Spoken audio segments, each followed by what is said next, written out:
We're on a boat-assisted kayak trip, and here are two of my guests along with my friend Melodi Roberts. And hi Melodi. And I had been talking with Melodi the other day about the Calusa shell mound, and she found a shell that is actually an ancient Calusa Indian Shell tool.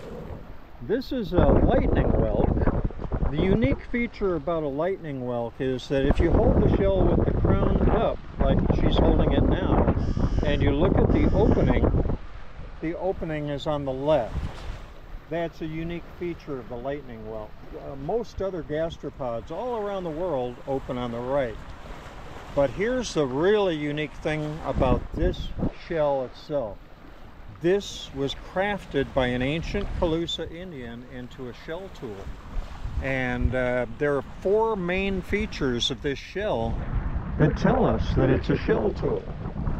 First of all, they would do a line of sight from the opening of the shell to the back of the shell, and right directly in line they would chip, here, hold the shell, they would chip this perfectly round hole right there, and then they would also chip a semicircle in the rim of the shell. Now this shell has had some damage just from rolling around in the water, but right here where my finger is, there's a definite semicircle in what used to be the rim of the shell right there. So those are two features. The third feature is that if you line up that semicircle with that round hole, there's the column of the shell in direct line.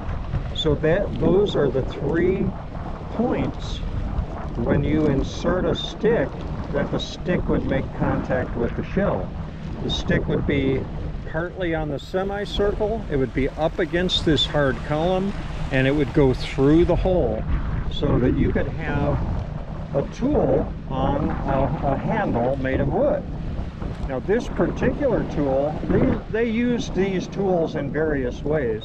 This particular tool is showing definite wear pattern right here.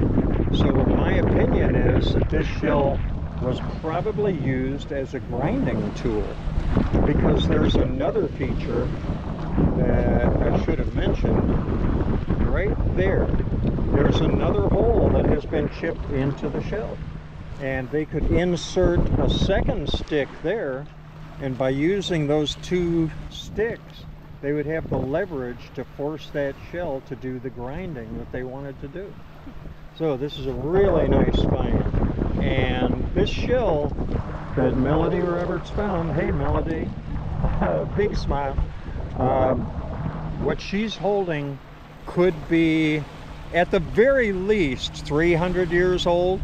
Probably more in the neighborhood of 1,000 to 2,000 years old. Way. Yeah, this is a very significant find. And we are on an unnamed island, and this shell is going to stay on this island because we are in Everglades National Park. If you find a shell tool such as this, you must leave it. It's illegal to take any shells from the national park. So this shell tool will remain on this undisclosed location. Thank you, Melodi, for showing us your shell. I appreciate it.